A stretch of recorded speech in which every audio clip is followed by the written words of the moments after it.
How much time do you spend every day working on your dream?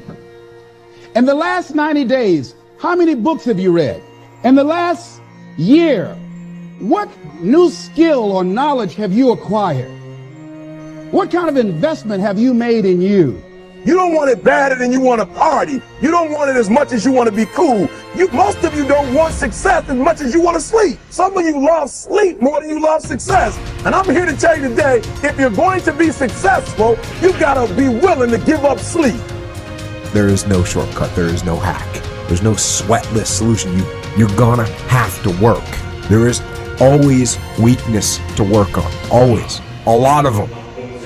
Why would we allow ourselves to make easy excuses? Why would you allow that?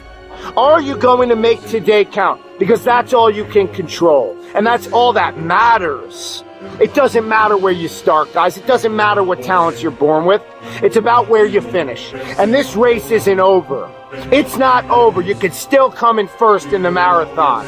But you gotta start today. You gotta start now. You have everything you have. Everything you need is inside you. But I realize that doesn't mean just because you don't think you're good enough, doesn't mean you can't be good. Doesn't mean you can't be great. Doesn't mean you can't carry on. But it's not gonna always be like this. Your condition is not your conclusion. Nothing is impossible. So you have to decide before you leave, what's that first thing that's been impossible for you? I want you to attack it and overcome it. Because if you run from the adversity that you're going through today, you'll forever be at that level in which you're going through for the rest of your life. One day you'll look back on your life and appreciate the struggle and have nothing but gratitude for everything that happened along the way.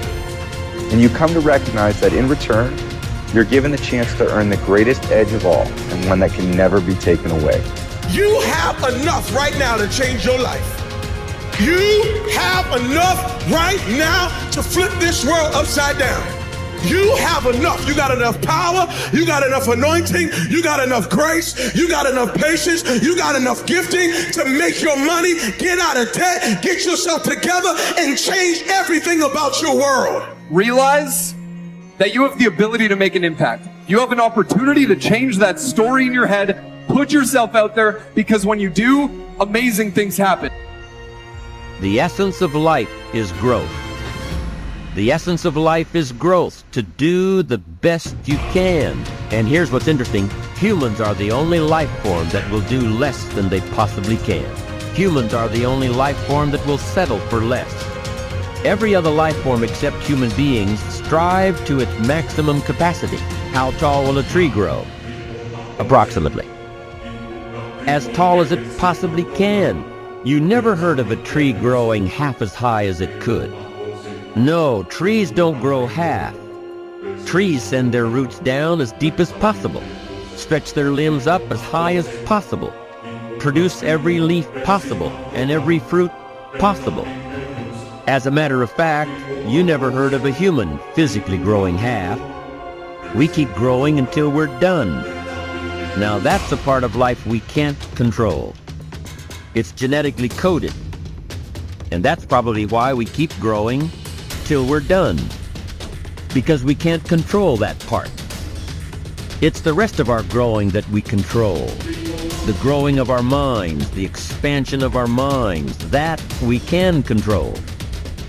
And that's what tends to get away from us. All life forms inherently strive to their max except human beings. Now, why wouldn't human beings strive to their maximum possibility? Here's why. Because we've been given the dignity of choice. It makes us different than alligators and trees and birds.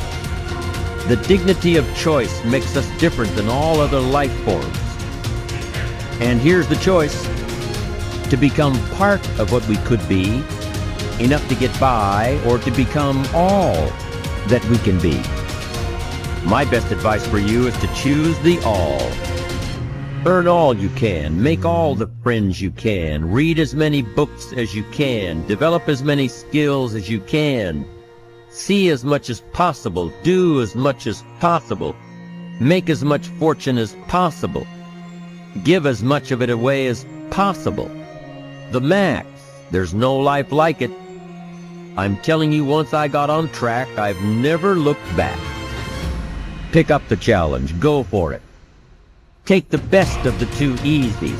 Take the route of it's easy to get ahead. It's easy to do all you can. It's easy to succeed. It's easy to have financial freedom. The more you do, the more you get. See, if you're playing it safe, you're not going to win.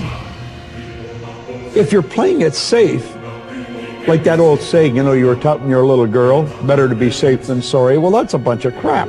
It's not better to be safe than sorry. It's by trying things that you figure out how far you can go. You got to get outside the box. Like it's reported, Edison tried 3,000 ways before he built the incandescent light. He said he didn't fail 3,000 times. He said there was 3,000 different steps to building a light bulb.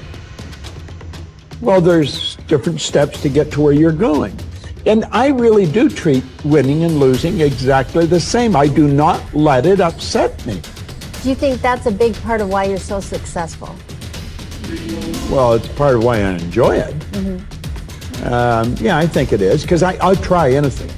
Like if I'm into an idea, the idea of losing never enters my mind. See, I have worked with giants. I had the good fortune of working with Sir Edmund Hillary. He was the first man to stand on top of the world. And I worked with him on 3 different occasions. And the only difference in Ed Hillary and Bob Proctor is in his size. Now, he's gone now, but he was a big man. And he shook hands with me. His hand wrapped right around mine. I felt like a dwarf, you know. And talking to him, like it never entered his mind he wouldn't get to the top of the mountain. But he failed in 1951. He failed in 1952. It wasn't until 1953 that he got to the top of the mountain. You know, people had died for centuries trying to do that. But he said, I knew if I could see it in here, I could hold it out here. Stella Mann wrote that in a book. You can see it in your head, you can hold it in your hand. And that's right. And if you're not prepared to lose, you're never going to win, because you're always playing it safe. And there's no reward in that. Dare to go forward. Winston Churchill once said, courage is rightly considered the foremost of the virtues, because upon it all others depend. Courage is the chief distinguishing characteristic of the true leader. It is almost always visible in the leader's words and actions. It is absolutely indispensable to success, happiness, and the ability to motivate other people to be the best they can be. Follow through on your vision. In a way, it is easy to develop a big vision for yourself and for the person you want to be. It is easy to commit yourself to living with complete integrity. But it requires incredible courage to follow through on your vision and on your commitments. You see, as soon as you set a high goal or standard for yourself, you will run into all kinds of difficulties and setbacks. Refuse to compromise. You will be surrounded by temptations to compromise your values and your vision. You will feel an almost irresistible urge to get along by going along. Your desire to earn the respect and cooperation of others can easily lead to the abandonment of your principles. And here is where courage comes in. Stick to your principles. Courage combined with integrity is the foundation of character. The first form of courage is your ability to stick to your principles, to stand for what you believe in and to refuse to budge unless you feel right about the alternative. Courage is also the ability to step out in faith, to launch out into the unknown, and then to face the inevitable doubt and uncertainty that accompany every new venture. Avoid the comfort zone. Most people are seduced by the lure of the comfort zone. This can be likened to going out of a warm house on a cold, windy morning.